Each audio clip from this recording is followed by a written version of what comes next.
Halo teman-teman, selamat datang kembali di channel Mulai Dari Nol. Kita lanjut lagi belajar Laravel 7-nya. Kita sekarang masuk ke bagian components ya.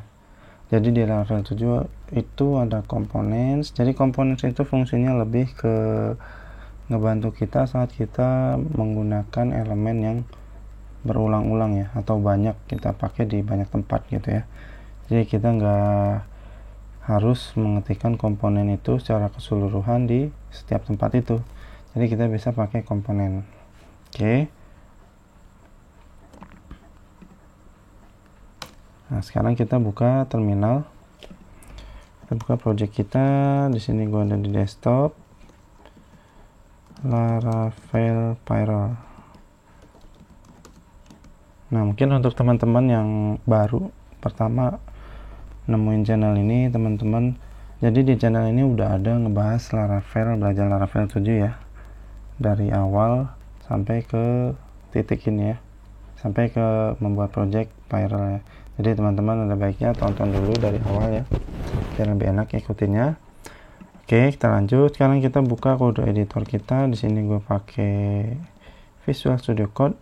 Sekarang kita running PHP Artisan Server. Kita running lokal servernya. Kita buka di sini, kontrol klik. Oke. Nah, jadi kita akan implementasi untuk komponen kita. Kita coba buat alert deh. Alert kan bakal banyak dipakai di halaman ya. Di halaman-halaman bakal banyak kita pakai. Kita coba implementasi pakai alert itu.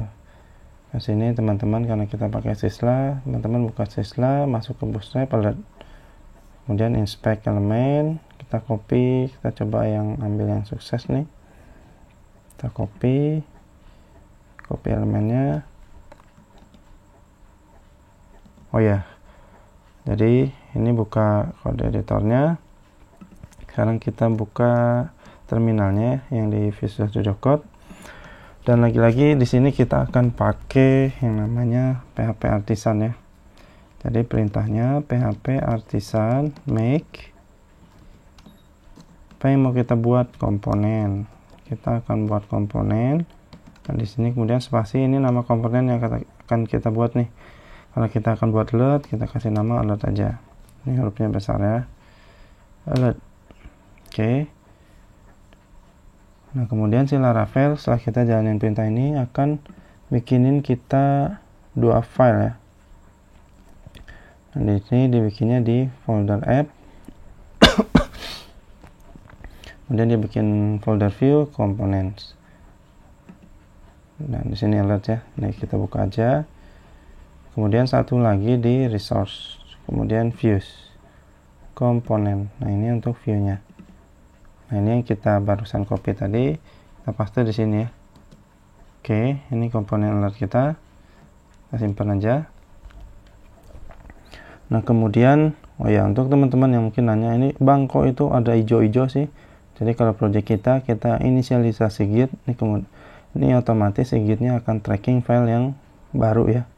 Ini kalau ini berarti untrack ya, ini file baru, maka jenisnya akan seperti ini, untrack, belum ke tracking sama si gitnya. Oke, ini kita sembunyiin aja. Kemudian kita buka file lagi. View untuk ini ya, untuk dashboard ini. Ctrl P, kita cari index.blade. Jadi dashboard itu kan di sini yang arahnya. Kita coba buka route kita ya, web, dashboard, view-nya itu index. Kita Ctrl S aja ya. Indeksnya jadi ketiban tuh. Oke, kita simpan dulu. Ctrl S. Nah, oke. Nah, kita akan implementasi di sini. Ini kita remark dulu aja ya. Kita coba refresh. Oke, benar. Nah, tadi kan kita udah buat nih si komponennya. Ini ya. Nah, ini untuk implementasinya, untuk penggunanya. Kita klik X, klik deh. Kita ketik X, kemudian kita panggil nama komponennya. Kan kita kasih nama tadi alertnya. Udah, tinggal gini aja. Kebayangkan teman-teman ya. Kalau kita misalkan punya elemen yang panjang gitu ya, dengan kita pakai komponen, kita cukup tinggal ngetik ini dong, udah bisa kita pakai di banyak tempat. Jadinya kita refresh. Nah, hasil ya. Jadi kita udah berhasil nih nerapin komponen nih ke project kita. Nah, di komponen itu kita bikin dinamis juga bisa. Jadi misalkan pesannya ini kita bikin dinamis, jadi kita bisa kirim parameter ke komponen kita. Misalkan ini untuk pesan ininya yang kita dapat dari backend ya, atau dari API, ini kita bisa tempel di sini nih. Contoh misalkan kayak jenisnya dulu deh ya, kita ubah ya. Ini kan jenisnya sukses ya. Jadi misalkan di sini kita tampung dengan nama string type. Oke. Nah, di sini berarti kita kirim. Nah, di sini ya. Sini kita perlu kirim nih. Kita kirim type sama dengan sukses ya. Kalau misalkan danger deh. Ini kan tadinya hijau, mau kita bikin jadi merah ya. Danger. Ini bootstrap ya, danger itu merah. Nah, dengan begini udah berhasil atau belum? Coba kita refresh ya. Ini error harusnya. Oke. Jadi ada satu langkah lagi yang perlu kita lakuin di bagian sini. Yang di bagian sini ya, teman-teman ya. Yang di app alert. Oke. Jadi kita perlu tambahin di construct-nya ini. Tapi kita buat dulu properti di sini yang visible-nya public. Namanya type aja ya. Titik koma. Di sini kita bikin type message misalkan. Type aja deh ya, kita samain. Jadi this kita isi property type-nya dengan yang kita dapat dari variabel string type. Titik koma. Oke, kita simpan, kita refresh. Ini kita simpan lagi. Oke, mesti gitu dia. Nah, jadi jangan lupa di sini kita simpan lagi, kayak dipancing gitu sih dia. Nah, udah berhasil ya, jadi sukses. Mungkin coba gue jelasin lagi sedikit. Jadi type ini akan dikirim ke sini dulu ya, ke sini nih type. Kirim ke sini ya. Type ini dikirim ke sini. Kita tampung nih type. Kemudian ini kan si property type ini kita isi dengan yang kita kirim dari parameter. Kemudian type ini adalah ini yang kita isi di view-nya. Oke. Kenapa ini ngelinknya itu karena di sini ya, components.alert. Ini kan yang ada di view ya. Yang di render itu components.alert. Ini kan ada di folder components.alert. Atau begini juga bisa kan ya. Ini sama aja. Refresh bisa juga. Oke, jadi gitu ya teman-teman. Jadi ini menghubunginya kayak gitu. Nah, jadi si type ini, jadi urutannya dari sini kita mau ngirim parameter type kan. Kemudian ke sini kita bikin dulu propertinya nih, type. Ini nggak harus sama ya. Misalkan ini type message. Di sini type message. Ini akan error nih. Karena di sini dia masih ngebaca yang lama ya, yang type. Coba kita refresh. Nah, jadi ini nih nangkep yang ini properti ini, type message. Ini kita ganti jadi type message, harusnya udah nggak error. Nah, kayak gitu teman-teman ya. Jadi kalau misalkan kita mau ubah type-nya jadi sukses, kita tinggal mainnya di sini aja. Nah, berhasil. Sekarang gimana kalau kita mau coba judulnya nih? Judulnya kita mau kirim juga dari parameter. Nanti misalkan kita buat namanya judul gitu ya. Dan di sini kita kirim, jangan lupa judulnya misalkan informasi. Kemudian dari sini kita ke sini dulu, kita tampung di sini, kita buat properti namanya judul aja, apa-apa kita samain. Di sini juga judul, string judul. Kemudian ini kita copy aja, ini judul, ini juga judul. Kemudian di sini udah ya, kita refresh, jadi informasi ya, namanya berhasil nih. Nah kemudian mungkin untuk yang ini kontennya, gimana kalau kontennya kita kirim variabel yang kita dapat dari routes.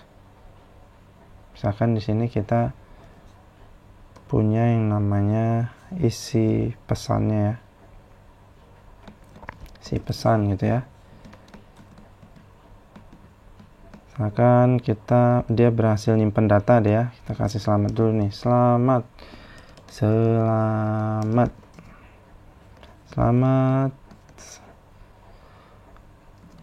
data berhasil disimpan. Misalkan dia habis nyimpen data ya, kita kasih selamat nih, udah berhasil disimpan. Oke.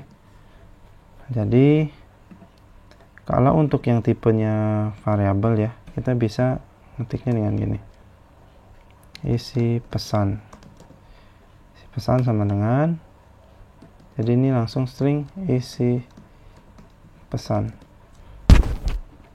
Kemudian jangan lupa di sini public string isi pesan,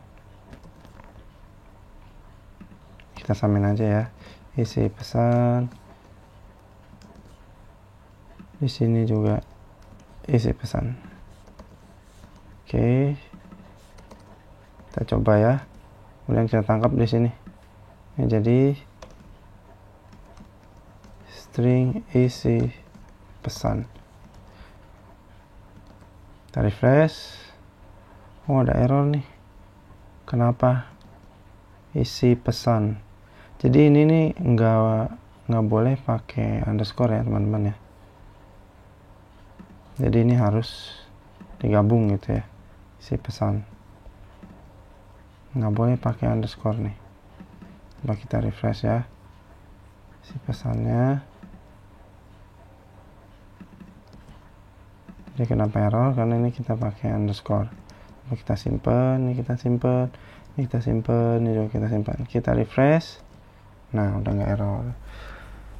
Jadi kalau ada keperluan lagi, kita mau kirim parameter isi pesannya ke komponen kita, ini kita bisa pakai keyword gini ya, .2, ini nama parameternya apa, kita langsung bisa isi variabel. Atau kalau mau nggak pakai kayak gini ya bisa juga, teman-teman langsung isi pesan gini ya. Tapi ini harus pakai kayak gini. Ini bisa juga kayak gini, isi pesan. Kita refresh. Nah, sama aja. Jadi gitu namanya. Jadi bisa kayak gini juga. Tapi gue lebih milih sih langsung kayak gini aja nih, karena si Laravelnya udah siapin. Oke.